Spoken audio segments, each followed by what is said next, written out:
Le ministre de la Communication de la République démocratique du Congo affirme que la paix débloquera une dynamique positive à travers toute l'Afrique. Le pays est sous les projecteurs, depuis qu'il a signé un accord de paix avec le Rwanda en juin, beaucoup espérant que cela favorisera une nouvelle croissance après 3 décennies de guerre. La RDC est située, eh bien, regardez simplement.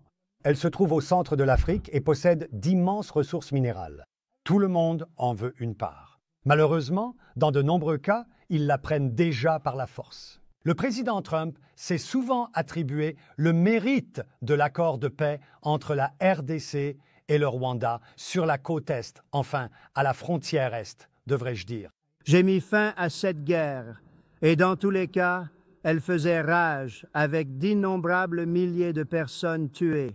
Le Congo et le Rwanda, c'était une guerre féroce et violente. Aucun président, ni premier ministre, et d'ailleurs aucun autre pays n'a jamais fait quoi que ce soit d'approchant. Et moi, je l'ai fait en seulement 7 mois. À présent, le ministre Patrick Muyaya me dit qu'il se félicite de l'implication du président Trump ici. Cependant, il affirme qu'il reste encore beaucoup à faire. Le ministre explique que le groupe rebelle M23 continue de provoquer de grandes violences et il accuse le Rwanda d'utiliser le M23 comme un groupe proxy. Alors, quand on prend en compte le fait qu'il y a encore des combats, l'accord de paix n'est-il qu'une fiction?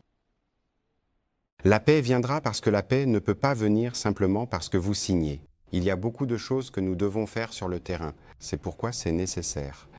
Et c'est ce que nous avons vu avec l'administration américaine.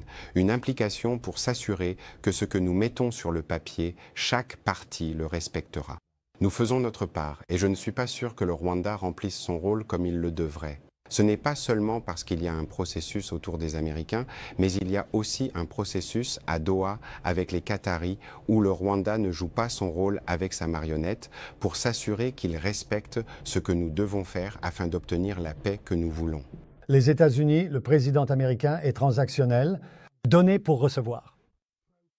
Par conséquent, le prix d'une plus grande implication en RDC sera probablement un meilleur accès à vos minéraux de terres rares extrêmement précieux que tout le monde cherche à obtenir. Nous savons maintenant que la Chine est déjà l'un de vos principaux partenaires. Vous savez, en RDC, il y a de la place pour chaque pays, la Chine, les États-Unis, parce que le pays est immense et qu'il y a beaucoup de potentiel.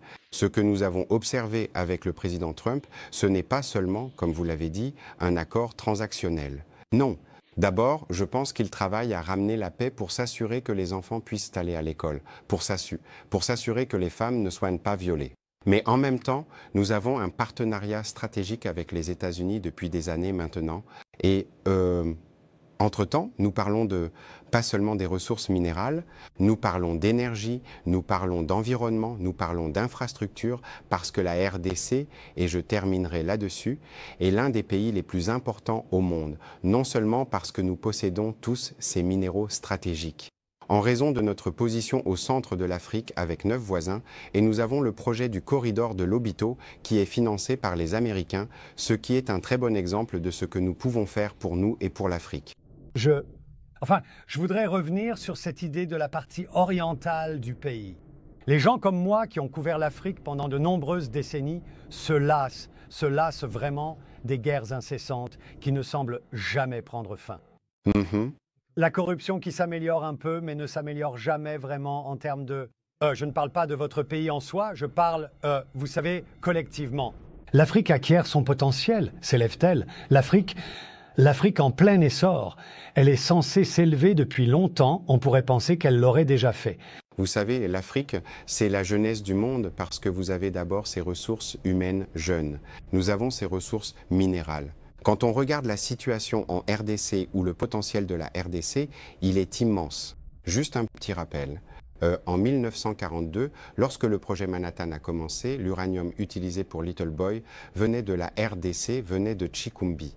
Et je n'ai pas besoin de vous rappeler ce qui s'est passé il y a 100 ans avec le roi Léopold de Belgique, parce le roi avait utilisé la RDC comme pour des raisons économiques. Et vous vous souvenez du caoutchouc, etc. Le pays a tout le potentiel. Mais ce dont nous avons d'abord besoin, en réalité, c'est de la paix. Et si nous voulons atteindre la paix dans cette région, nous devons nous assurer d'arrêter les activités rwandaises, car après le génocide de 1994, depuis cette période, le Rwanda a commencé à créer des groupes proxy. Le M23 est un proxy, c'est un mouvement sous sanction de l'administration des États-Unis. Même le dirigeant était une marionnette, l'un des types les plus corrompus. Donc aujourd'hui, ce que nous voulons le plus, c'est voir que les deux processus, Washington et Doha, nous donnent des résultats. Donc, une fois que nous aurons atteint l'objectif de la paix dans cette région, je peux vous dire, on peut parier que non seulement la RDC commencera à consolider sa voie vers le développement sous la direction du président Tshisekedi, mais toute cette partie de l'Afrique avancera également dans la bonne direction en même temps. C'est pourquoi la paix est essentielle. Donc c'est un processus complexe et nous avons mis en place, le plus important, c'est que nous avons mis en place de nombreux mécanismes entre les deux parties. Et là, je parle de la République démocratique du Congo et du Rwanda, mais aussi entre le mouvement 23 mars et la République démocratique du Congo. Ils viennent tout juste, nous avons annoncé il y a quelques semaines, ou peut-être plus, peut-être un mécanisme d'échange de prisonniers entre le M23 et le gouvernement de la RDC. En fait, ce matin même, j'ai eu le privilège de rencontrer le chef du Comité international de la Croix-Rouge, car cet accord est entre le mouvement du 23 mars et le gouvernement de la République démocratique du Congo, mais il est facilité par le Comité international de la Croix-Rouge. Et cela a été conclu à Doha. Donc il y a de bonnes avancées et de bons progrès qui se produisent à Doha. Nous avons donc d'abord eu la déclaration de principe. Ensuite, nous avons eu cet échange de prisonniers et nous travaillons également sur un certain nombre de mesures de renforcement de la confiance. Mais quant à savoir s'il y a des obstacles à ce processus en particulier, vous savez, il s'agit d'un dialogue interne. C'est un conflit. Il faut s'attaquer aux causes profondes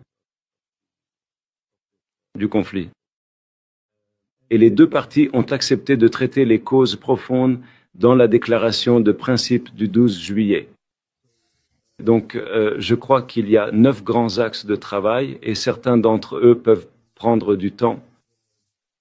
Certains peuvent prendre quelques semaines. Par exemple, les questions de gouvernance. Il y a des questions de gouvernance, de décentralisation et de nombreux autres détails de cette nature, ainsi que l'intégration ou la réintégration des combattants du M23. D'autres groupes, concernant le fait que certains seront intégrés dans l'armée de la RDC et que d'autres seront intégrés dans une forme de gouvernement locaux et ainsi de suite. Ce sont donc des questions complexes, certaines pourraient être d'ordre constitutionnel et ainsi de suite. Donc cela prend effectivement du temps. Cependant, nous avons un projet de texte, donc beaucoup de travail a déjà été accompli et encore une fois, le Qatar a joué ici un rôle